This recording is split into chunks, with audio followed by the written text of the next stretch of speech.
নমস্কার ভদ্র মহোদয়গণ, খাটুরা চিত্তপটের পক্ষ থেকে আপনাদের সকলকে জানাই স্বাগত। দিল্লির ন্যাশনাল স্কুল অফ ড্রামা প্রত্যেক বছর আয়োজন করে ভারত রং মহোৎসবে।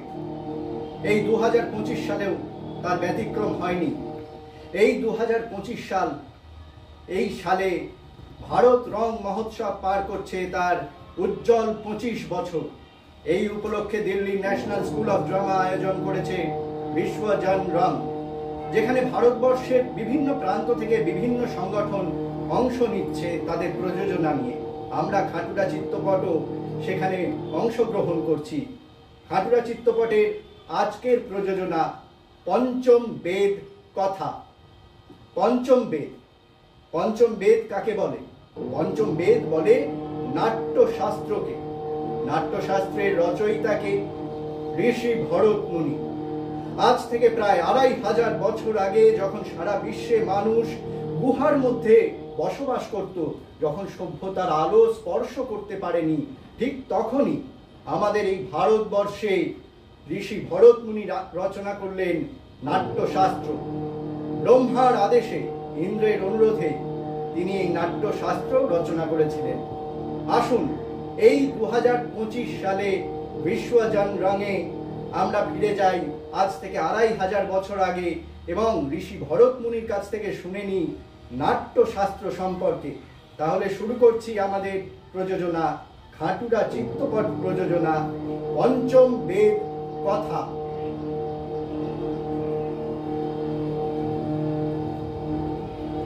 আগের রং শেষ। এতদিন আমরা যা শিখেছি, এই মুহূর্তে আমরা তা প্রথম থেকে অনুশীলন করব। এতে সামান্যতম ভুল হওয়া উচিত নয়। গুরুদেব, দয়া করে আমাদের প্রণাম করুন। সবাই স্নেহময় থাকুন। বলুন, আমি আপনাদের জন্য কি করতে পারি? গুরুদেব, আপনি যেহেতু নাট্যশাস্ত্র রচনা করেছেন, তো তাতে অনেক রকম প্রশ্ন আছে। সেই সব প্রশ্নই আপনার কাছে আমাদেরকে নিয়ে এসেছে। বিনা সংকোচে প্রশ্ন করুন। গুরুদেব, নাট্যশাস্ত্র উদ্ভব হলো কিভাবে এবং তার প্রয়োজনীয়তা বাদ? খুব সুন্দর প্রশ্ন করেছেন। এই প্রশ্নটি শুধু নাটকের জন্য নয়, জীবনের মর্ম বোঝার জন্য এর গুরুত্ব অপরিসীম। ত্রেতা যুগে যখন মানুষ লোভ এবং লালসার প্রভাবে অধর্ম এবং সংগ্রামের দিকে অগ্রসর হতে শুরু করে, তখন সৃষ্টিকর্তা ব্রহ্মার কাছে প্রার্থনা করা হয় যে এমন কিছু মাধ্যম থাকা উচিত যা একসাথে দেখা এবং শোনা যেতে পারে, যার দ্বারা মানুষ মোক্ষ এবং ধর্মের দিকে অগ্রসর হতে পারে, ধর্মের পথে ফিরে আসতে পারে। তখন সৃষ্টিকর্তা ব্রহ্মা সৃষ্টি করলেন নাট্যবেদ, আর এটি ব্যবহারের বিজ্ঞান হলো নাট্যশাস্ত্র। সাধু সাধু সাধু। আচ্ছা গুরুদেব, বেদই যখন উদ্দেশ্য পূরণের যথেষ্ট, তাহলে এই নতুন বেদের প্রয়োজন কি? উত্তম প্রশ্ন করেছেন। দেখুন, এটি সকলের জন্য, নাটকের মাধ্যমে যাতে সাধারণ মানুষ ধর্ম এবং সঠিক শিক্ষার পথে আসতে পারে, তাই ব্রহ্মা 4টি বেদকে একত্রিত করে সৃষ্টি করলেন নাট্যবেদ। বেদের 4টি উপাদান একসঙ্গে এ কেমন করে সম্ভব গুরুদেব? নাটকের যে পাঠ শুনছেন তা ঋগ্বেদ থেকে নেওয়া। গানের ভিত্তি হলো সামবেদ। অভিনয় নেওয়া হয়েছে যজুর্বেদ থেকে, আর রস নেওয়া হয়েছে অথর্ববেদ থেকে। আচ্ছা গুরুদেব, নাটক কি শুধুমাত্র দেবতাদের উদ্দেশ্যেই করা হয়? খুব সুন্দর প্রশ্ন করেছেন। দেখুন, রাক্ষসরাও এই প্রশ্ন রেখেছিল সৃষ্টিকর্তা ব্রহ্মার কাছে। তখন তিনি উত্তর দিয়েছিলেন, নাটক সকলের জন্য। এমন কোন জীবন বা কাজ নেই যা আমরা নাট্যশাস্ত্রে দেখতে পাই না। তার মানে সমস্ত প্রাণীর ভবিষ্যতের প্রতিনিধি করে এই শাস্ত্র? বলতে পারেন, নাটক, নাচ, গান, কবিতা, চিত্রকলা প্রভৃতি সমস্ত শিল্পের সঙ্গম বলতে পারেন এই শিল্পকে। আচ্ছা গুরুদেব, তাহলে আমাদের এই সমাজ এই শিল্পকে অপ্রয়োজনীয় এবং অপ্রত্যাশিত হিসেবে নির্বাচন করে কেন? বাহ, খুব সুন্দর কথা। দেখুন, আমরা শিল্পী, নীতি নির্ধারক নই। শিল্পকর্ম করাই আমাদের ধর্ম।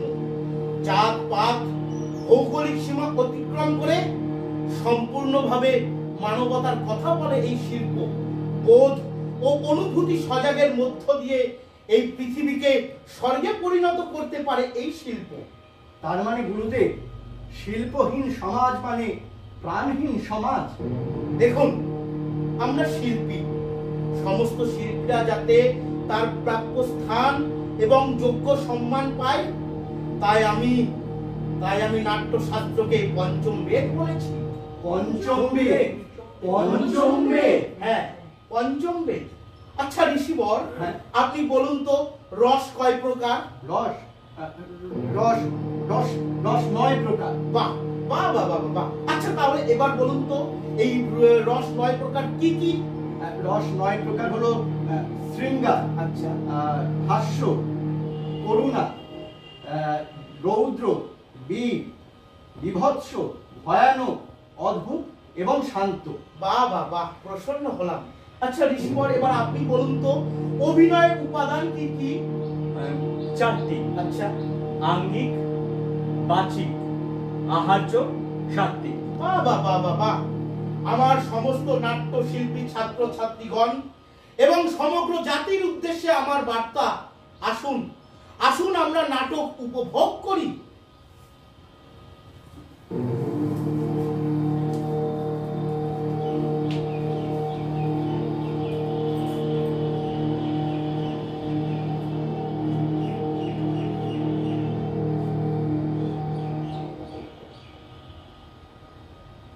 নমস্কার ভদ্র মহোদয়গণ। তাহলে আপনারা দেখলেন নাটক, যাকে সমাজের দর্পণ বলা হয়, তা কিভাবে সারা বিশ্বে শান্তি প্রতিষ্ঠার জন্য উপযোগী হয়ে উঠতে পারে। আর এই পথ কে দেখাচ্ছে? আমাদের এই ভারতবর্ষ। আমাদের ভারতবর্ষের দিল্লির ন্যাশনাল স্কুল অফ ড্রামা আয়োজন করেছে ভারত রং মহোৎসবের, যেখানে বিশ্বের বিভিন্ন প্রান্ত থেকে বিভিন্ন দেশ তাদের প্রযোজনা নিয়ে আসছে এবং আমরা মিলিত হতে পারছি। এদিকে দেখুন, সারা পৃথিবী এখন হিংসায় উন্মত্ত, কিন্তু ভারত সেখানে ভ্রাতৃত্বের বার্তা দিচ্ছে সকলকে।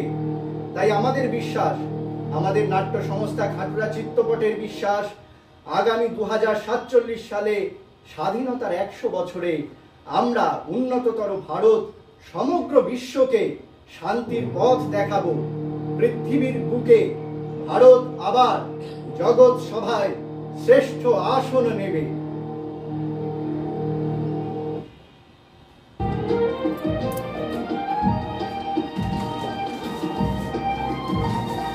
বলো বলো মানুষ হবে, শত বিনা বেনুরবে, ভারত আবার জগৎ সভায় শ্রেষ্ঠ আসন লবে।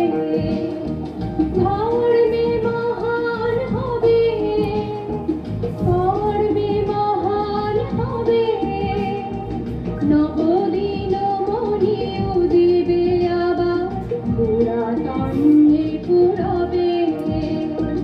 বলো বলো বলো সবে, শত বিনা বেনুরবে, ভারত আবার জগৎ সভায় শ্রেষ্ঠ আসন লবে।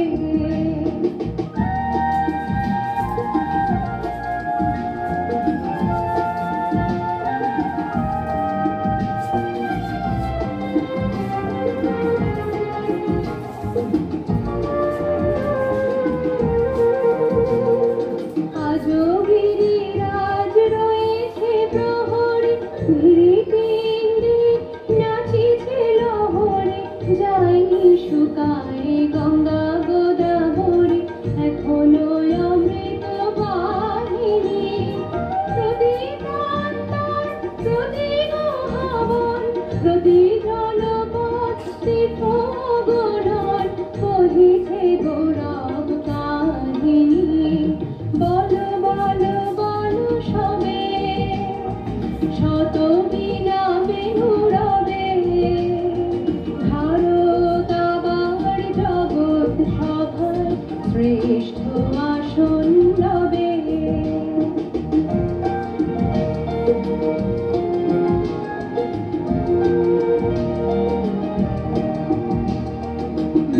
সেই বইতে